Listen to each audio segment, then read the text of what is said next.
Alex Pereira is confirmed the best fighter in the world and the pound for pound #1 fighter in the world and the fighter of the year for 2024. What's up everybody and welcome to the Fight Franchise and our recap and review of the main event of UFC 307 where Alex Pereira successfully defended his light heavyweight title against Kalil Roundtree in an epic fight, an epic performance and one of the best rounds of the year in that round 4 where he secured his title defense. As I said in the video, he is the best unless Dricus du Plessis has a title defense in December, which is going to be next level, or Ilia Topuria can turn around after beating Max Holloway. I don't think anyone is going to come close to knocking Alex Pereira off Fighter of the Year.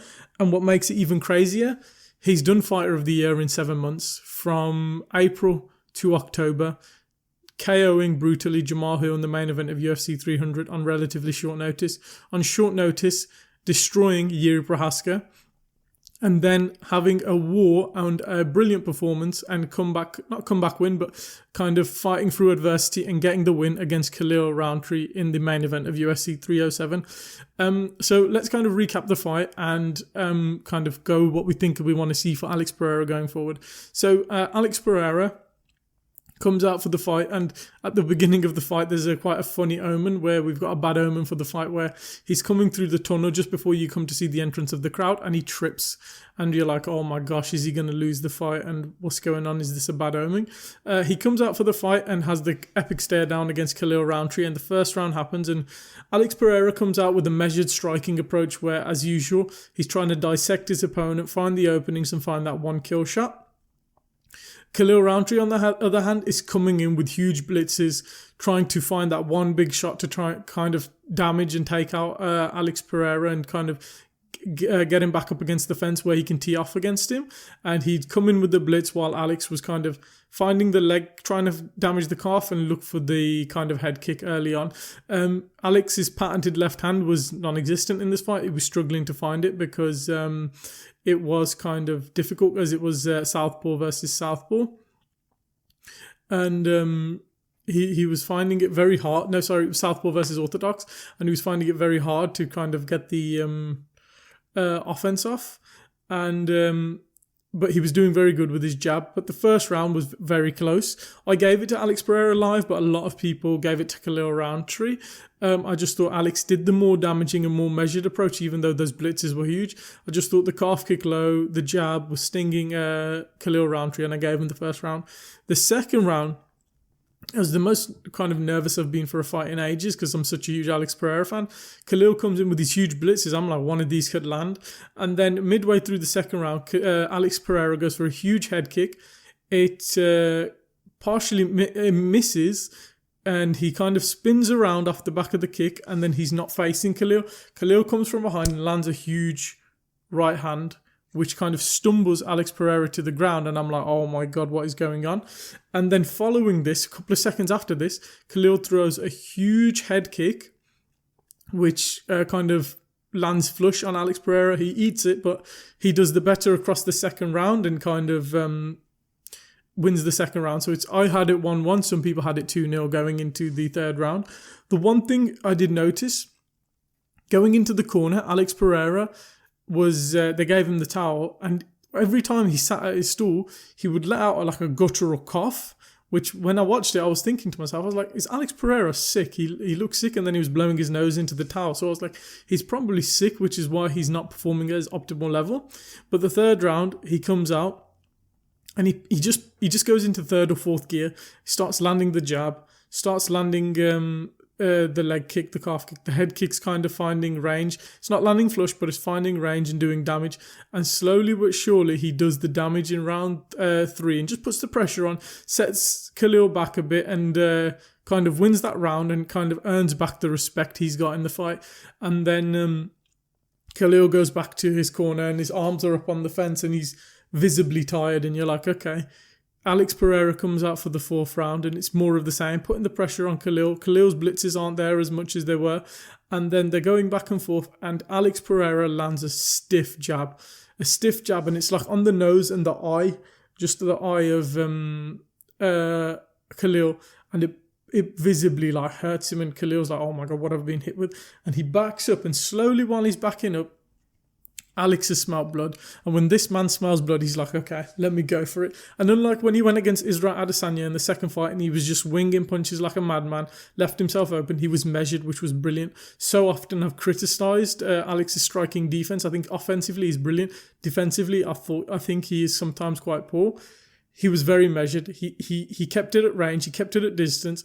Slowly, jab, was stinging him with the jab, then the right hand, and slowly he was withering away, calf kick, and then after a while, Kalil's face was a bloody mess. He was being butchered on the feet, and then his face was a bloody mess. He was disoriented. He was circling around the octagon, cage, back all around the octagon and cage, and then it would be like 6 or 7 punches from Alex Pereira, and then 1 or 2 or 3 from Kalil. But Alex was so aware, he was watching the punches, slipping out the way, and then coming back with the right hand and left hand and countering. And slowly but surely, it just butchered Kalil to the point where he couldn't take the punishment anymore. He was wearing it on his face. He was wearing it on his calf because that was being damaged. And then Alex Pereira started stabbing at the body with the front kick, and he started opening up on the fight. And then eventually, he broke him. And then he got him up against the fence, and it's a work of art. Left hand, right hand to the body, uppercut, and he just withers to the canvas. Kalil Roundtree does, and Mark Goddard steps in and calls the fight. And what a win by Alex Pereira, and what a way to end quite a lackluster night of fights. There were some cool moments, but that surely ended the night of fights on a high, because we've had a few grapple fests where Bilal Muhammad and Marab have ended the night of fights quite poorly, but this was epic to see, especially like that round, 65 significant strikes to Kalil's 16. He broke him. It reminds me of, if anyone's ever seen it, go watch it if you've never seen it, UFC 232, or no, it's not 232, it's 231 I think, where Brian Ortega takes on Max Holloway, and they're having a competitive bout, but Max is winning.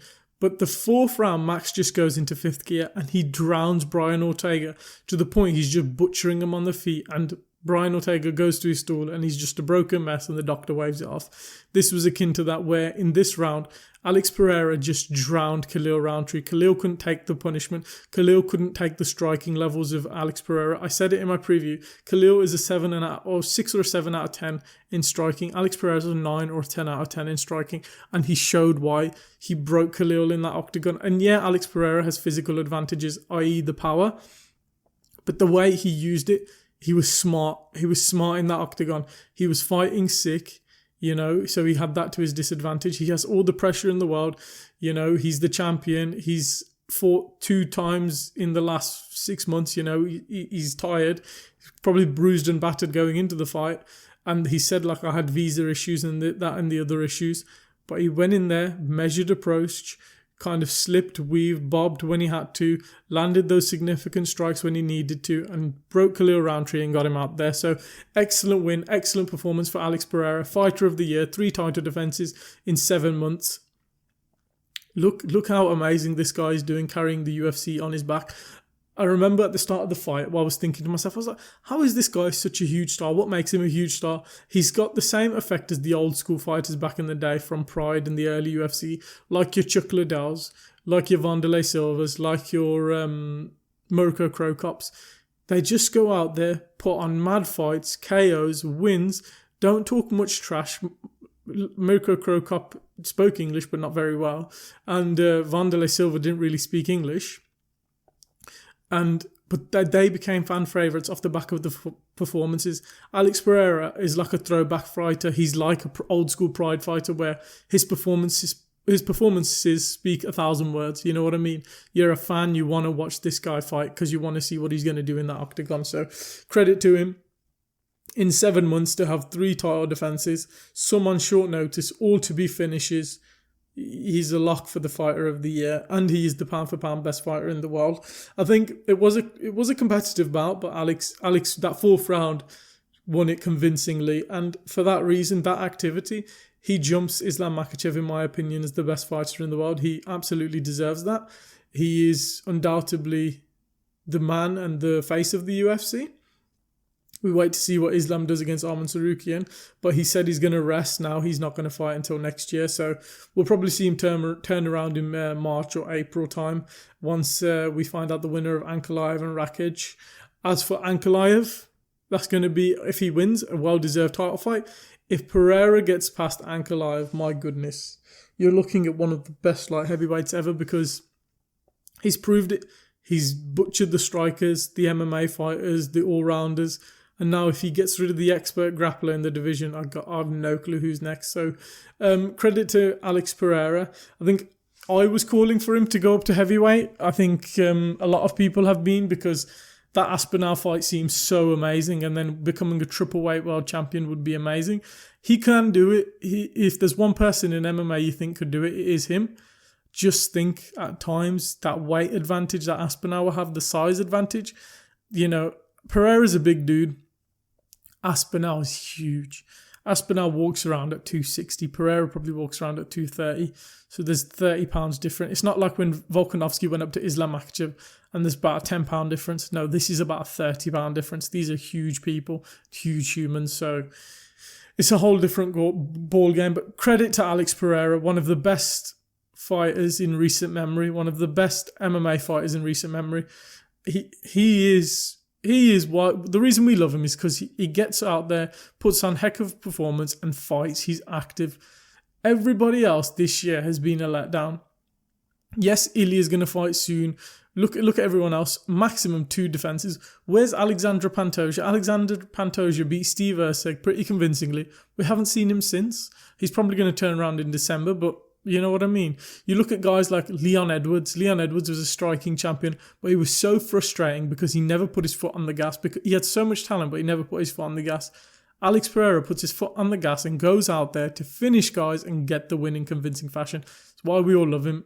So, yeah, all credit to Alex Pereira. Hopefully, we get to see him versus Ankalaev, because that is a true test where we get to see his level in MMA, not just striking. And if he gets past that, that'll be unreal. So let us know your thoughts in the comments down below. What do you think of Pereira? Did you think it was one of the best performances of the year? Do you think he is the fighter of the year confirmed? Do you think he's the pound for pound best fighter in the world right now? Let us know your thoughts down in the comments below.